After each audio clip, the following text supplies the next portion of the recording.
Sua vida é como uma casa iluminada por dentro, mas cercada por um mundo barulhento do lado de fora. Em alguns momentos, tudo o que você quer é fechar a porta, sentar no chão da sala e ouvir apenas a própria respiração. A pergunta não é se isso é certo ou errado. A pergunta é: o que é essa necessidade de recolhimento está tentando te contar agora? Porque o recolhimento não surge do nada. Ele aparece como um sussurro da mente, um pedido silencioso da alma, ou às vezes como um grito cansado do corpo dizendo chega, e entender isso muda tudo.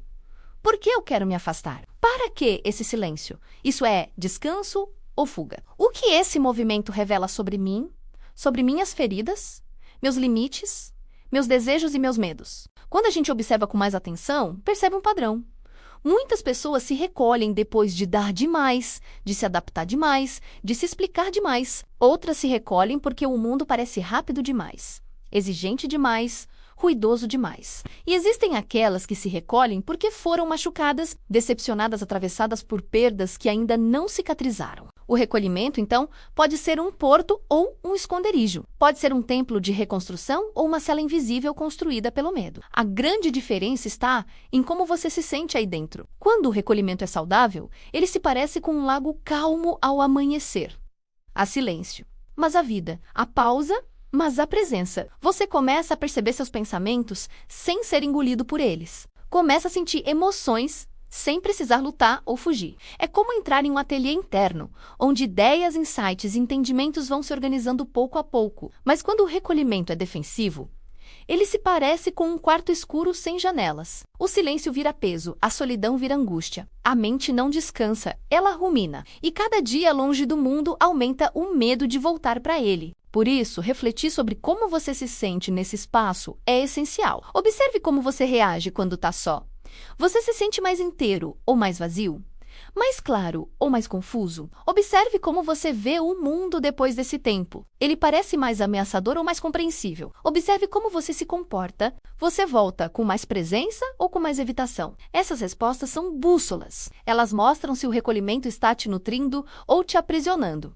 Pense em imagens simples. O recolhimento saudável é como tirar um celular da tomada para carregar. Depois de um tempo, ele volta a funcionar melhor. O recolhimento adoecido é como desligar o aparelho porque a tela está quebrada e fingir que o problema desapareceu. Uma coisa restaura, a outra apenas adia. E há histórias reais em todos os lugares. Pessoas que aprenderam a usar o recolhimento como sabedoria, alguém que decidiu se afastar por um tempo para entender por que repetir os mesmos relacionamentos. Outra pessoa que reduziu o contato com o mundo para se curar de um luto e depois voltou com uma nova forma de amar a vida. E também há quem tenha se perdido no isolamento, acreditando que se proteger significava não sentir, não confiar, não tentar de novo. A lição aqui é clara. Não é o afastamento que define o resultado, é a consciência durante esse afastamento. Chega um momento decisivo, um ponto de virada, quando você percebe que pode escolher.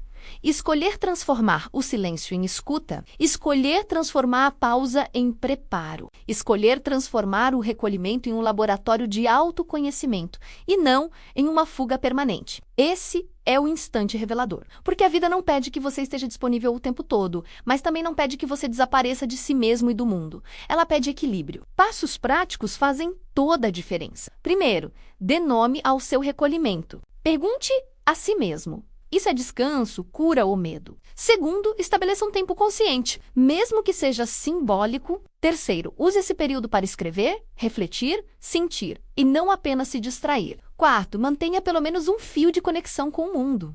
Uma pessoa, uma conversa, um gesto. Quinto, perceba quando é hora de voltar, porque voltar também é um ato de coragem. E então, deixe essa reflexão final ecoar em você. O recolhimento não é o fim do caminho, é um trecho dele. Ele não existe para te afastar da vida, mas para te devolver a ela com mais verdade, mais clareza e mais presença. Agora me diga, nos comentários, como você vive o seu recolhimento hoje? Ele tem sido refúgio ou prisão? Compartilhe sua experiência, curta este conteúdo, ative o sininho e junte-se a essa egrégora que estamos formando. Uma grande família de pessoas que se encontram aqui para crescer, aprender e se transformar juntas, porque ninguém caminha sozinho quando escolhe caminhar consciente.